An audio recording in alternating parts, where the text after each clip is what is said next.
You did buy the best ground-to-air missiles as well, so you're okay for helicopters eventually. No. The difference is the value of your company is not within your company anymore. And the people that access it aren't within your walls. The value is in the cloud. For most company, most of the information has been sent to Azure, Google Cloud, Microsoft 365, Salesforce, and the people that access it do it remotely. I used to do this presentation before the pandemic, and people were like, sort of. Now everybody works from home. Everybody works remotely. At best, it's an hybrid scenario, but you have to account for people that are outside your organization. Traditionally, how does that impact your security? How does that change how you think about modern cybersecurity? Well, you have to move away from the perimeter. You have to move away from thinking that I have to build a fence. What's inside is good, what's outside is bad. That's just not relevant anymore. When you think about cybersecurity today, you have to focus on identity. Who is the person that is trying to do something to my data, access something, and everything like that, and can they prove that they are who they are? The other thing is data governance.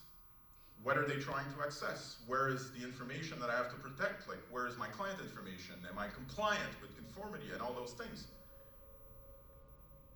It has brought us some very interesting approaches, for example, the zero trust approach.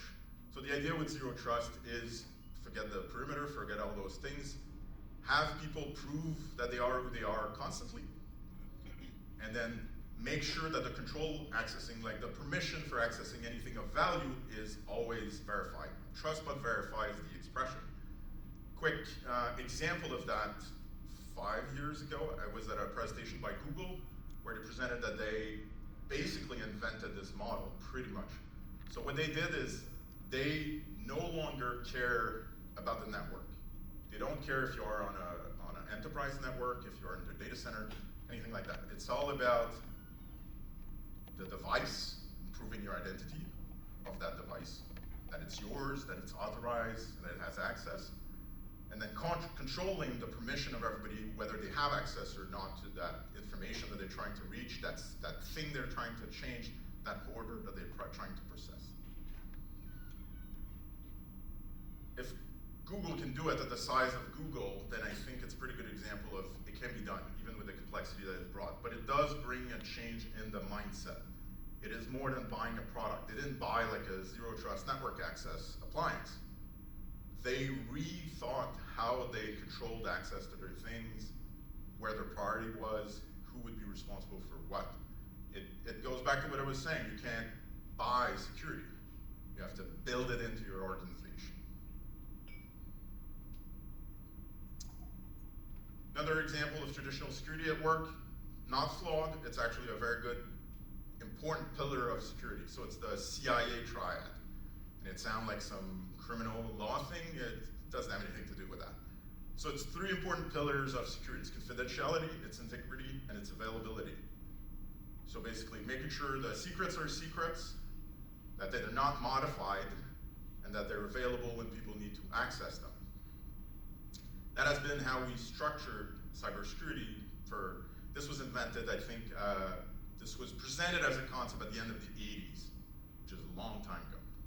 I remember a little bit of the 80s, but not a lot. The problem with that is we now have, this is more of an opportunity. We now have a different view on things. The Cia Triad with confidentiality, integrity, and availability was really focused on treating your IT as pets. So how do you treat your pets? Most people. Give them a name, take care of them, feed them. If they're sick, bring them to the veterinarian, and you don't let them get in trouble. Some of you may even be buying them clothes. No judgment, a little bit of judgment.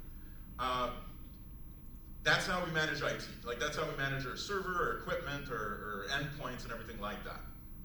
And that has brought a real challenge where things stay the same, they stayed available, you have to secure them. It's very, very expensive to deal with all that. It's true for managing the infrastructure, which you guys know it's very expensive. I think the people that are here, it's probably the first thing that they know, it's very expensive.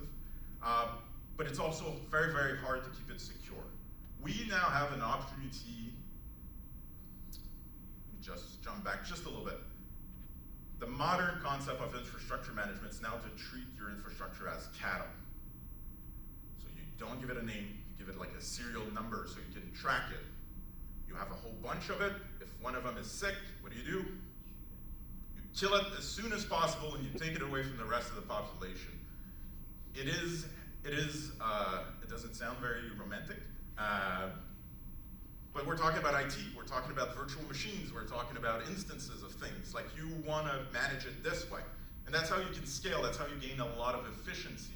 I think everybody here, if I tell you that using this method you can hire half the people or 10% of the people to manage your infrastructure, I think that's going to make a big difference in your business. When you look at somebody like Facebook, a number of years ago, they were very big into this. They are very big into this concept, and basically they would be managing tens of thousands of virtual machines with like 2 engineers, and that's the principle that they use. So how do we apply that to cybersecurity? Is something that is very, very current. There's a fellow by the name of Sunil Yu that works at Juniper One, does a lot of research on this, and introduced a different triad. It's a die triad. Sorry, there's a lot of dying in this presentation. It's distributed, immutable, and ephemeral. And the idea is apply these new concepts to cybersecurity. So using modern technology like Kubernetes, like the cloud, like virtualization, and all those things, you can make your thing distributed easily. I've been in IT a very long time.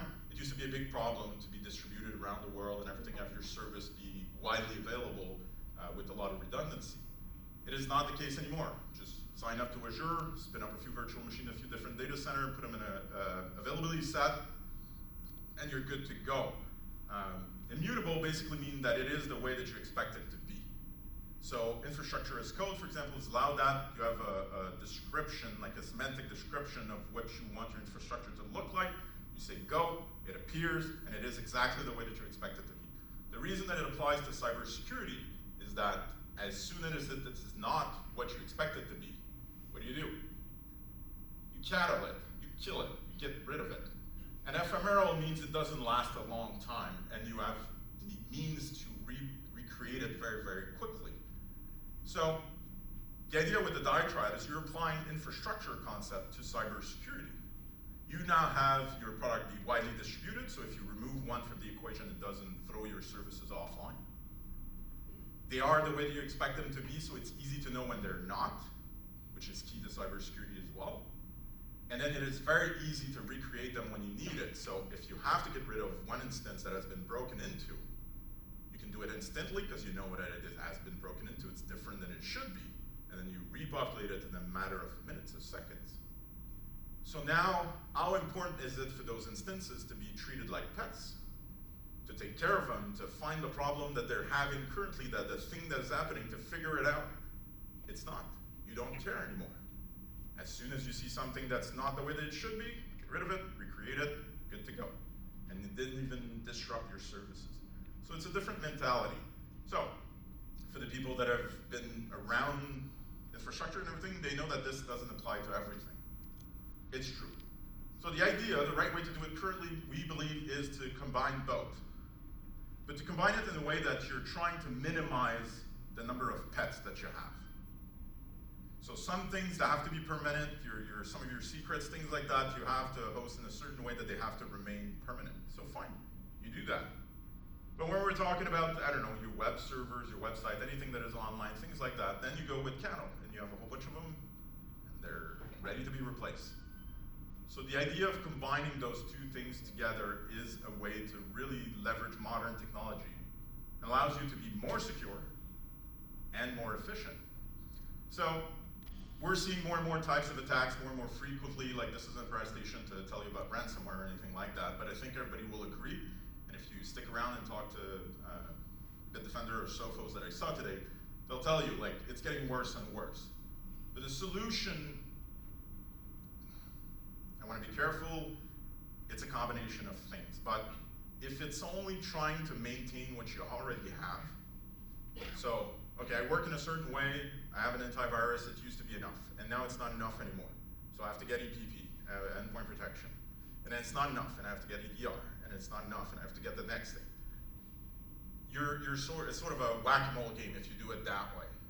If you want to get ahead, and ideally stay ahead, it's more about the philosophy and the approach. As you build it in a way that is leverage those modern tools and prepares you for the future, because a server that you can't get rid of, you barely have to protect. And especially if it doesn't have your secrets on it, you put it, but then you get rid of it as soon as there's a problem, and that's your security. So just an interesting thought experiment. Well, I hope it's interesting to me, thought experiment for you guys. I'd be curious to see how you see this applying to your organization and your environment. Honestly, for the people that are not directly in IT, throw it to your IT guys, see what they say. And I'll be very interested to sort of hear where their thought is at, because generally what we've seen is the IT departments, they're chasing their tail usually, and no real fault of their own. They really have the time to do let's rethink everything and rebuild. That's asking a lot. It's not something to take on lightly. But you kind of have to do it. With all that we're seeing, all the kind of attacks and the publicity around them and the company that basically die when they get broken into, it's something to take care of. Okay. I have no idea what I'm doing for time. So, one practical experiment for you. Again, Sunil Yu, I butcher his name, also designed the cyber defense matrix. So very practical thing. If you want the tech, just talk to Guillaume again. We'll give you the tech, or I think QuadBridge as well can provide it. How do you know if you're covered for cybersecurity? How do you, because it's hard to buy cybersecurity products. I understand 100%. I've been on both sides of the fence for that. This is basically a way to think about it. So NIST, so the National Institute of Standards and Technology in the US, provided a description of cybersecurity that is basically the 5 steps that are my columns here. Identify, protect, detect, respond, and recover. So basically the first 2 are before something bad happens, the detect is in between, and then respond and recover are after. By the way, quick note, recovery, part of cybersecurity, your backups, disaster recovery, business continuity. Make sure you think of it as you're thinking about cybersecurity. So the other axis is device, application, network, data, and users. Those are the different things that you have to secure. So what in your cybersecurity solutions cover which part? And if not every part is covered, what does that mean? Or do you expose? At the bottom, you can see an interesting thought as well. It's not just technology. I've said it a couple of times now. Make sure you consider people and process as well. For example, if you have a disaster recovery solution, but the first time that you try it is when you have a disaster, I am pretty sure that you will realize your process are not what you thought they were. I've been in a situation where people were sort of asking who's supposed to do what as they were having a disaster. Not the situation you want to get in. If you want to discover the ugly personality some people have been hiding all those years at work, put them in a disaster recovery situation. It will come out very fast. So what you see here is that when we're talking about identifying threat, there's such a volume of information, your logs and everything, and it's millions and millions of signals. You have to use technology. When you get to recovery, it's one incident, you have to deal with it, it's more people. So that's what's shown here. So just to give you a bit of a cheat sheet, these are some of the answers of what goes where. It's acronym bingo. If you don't know what all those things are, that's fine. I'm sure I don't as well. Okay, one last thing for me. We at Sherweb, and I have to do this, but I'm happy to do it. So we created a modern solution to secure Microsoft 365. It works for every type of Microsoft 365. Doesn't matter where you buy it, where you got it, the type that you have. We made a solution that is as easy as it comes. That comes with our team of cybersecurity experts that watches your logs and events and all those things. Deal with the security. The reason to use a solution like that is that some of the stuff that I said that you should be doing, we'll take on. So we'll stay up to date, we'll keep aware of best practices, we'll update your security following the industry best practices and everything. If you have any question about Sherweb, be it about Office Protect itself or about Microsoft 365 or any of our other products, again, come see us at our table in the main hall, or you can see Guillaume as well here.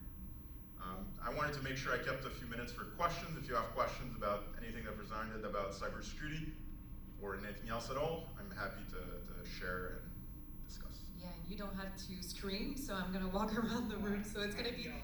Is this available anywhere for us, the PowerPoint? Yes, so is the PowerPoint available was the question. I think it is available from QuadBridge, but I'm not 100% sure, but you can definitely ask us at Sherweb and we'll be happy to share it. Specifically for the cyber defense matrix, I want to make sure that I point out that it is available online from if you look it up with cyber defense matrix, you'll find it in 2 minutes. It's a really good tool to do an assessment. Any other questions? Don't be shy.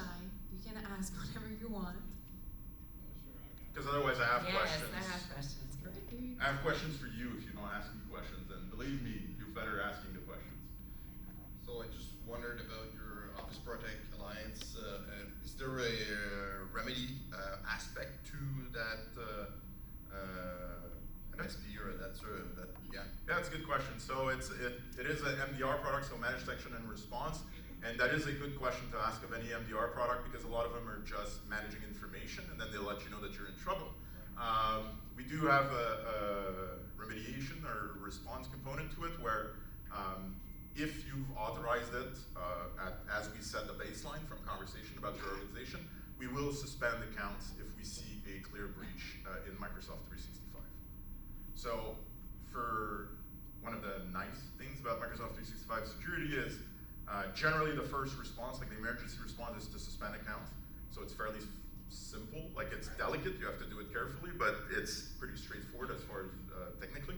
So we take care of that, and then we contact you with all the information. And you do the forensic aspect of it? So we are really the MDR component. We don't do consulting or forensics afterwards, something that we're looking at, but for now, no. There was another question here. I'm happy to hear that someone else is advocating for ephemeralness in instances as a security measure. I've been trying to get that in the businesses I've been at for a decade now. But there is one argument against it, and I wonder your stance on it. So when you have quickly pivoting threats, where once they gain a foothold, it used to take days for them to advance, now it might take minutes. How do you deal with that? How do you detect quickly enough to use ephemeral instances as a security measure? It's a good question, and if you've been working in it for 10 years, you know it's not trivial. Like it's not, like if there was an easy answer, like, oh, you bought the wrong product, here's the right product, I would tell you, but it's not that simple. I think the idea is this concept is really meant to leverage technology as much as possible and automation specifically. So the idea is to change the scale of response, really like the time scale, from minutes or hours, where somebody like one of your analysts has to look into it and everything, to really dig into automation, where as soon as you detect like your SIMs or your SOARs or things like that, as soon as they detect something, you don't question it. You act first, and then you verify. Because anyway, it doesn't really matter. What if it was a false positive is usually the reason that, for example, the question about like the remedy for Microsoft 365. If we suspend an account and there's nothing wrong, then there's unhappy people, like really, like believe me, very unhappy. The idea here is if you can reprovision and you're distributed and it doesn't impact your service, reprovision it, because maybe there's something, and then check later, and then verify. So that's been what we've been working towards, is really changing the time scale from like, not even counting minutes or hours, but really like seconds and fraction of seconds. Like as soon as you see it, the automation is connected to it, and all the steps sort of take care of themselves. Yes, there are still humans involved in the analysis and more advanced things, but we do it sort of after instead of before, or instead of being in process, it's after the process. So that's been the focus, but it's not magic, but for sure. Does that answer your question? Yeah. Thank you. Is there any more questions?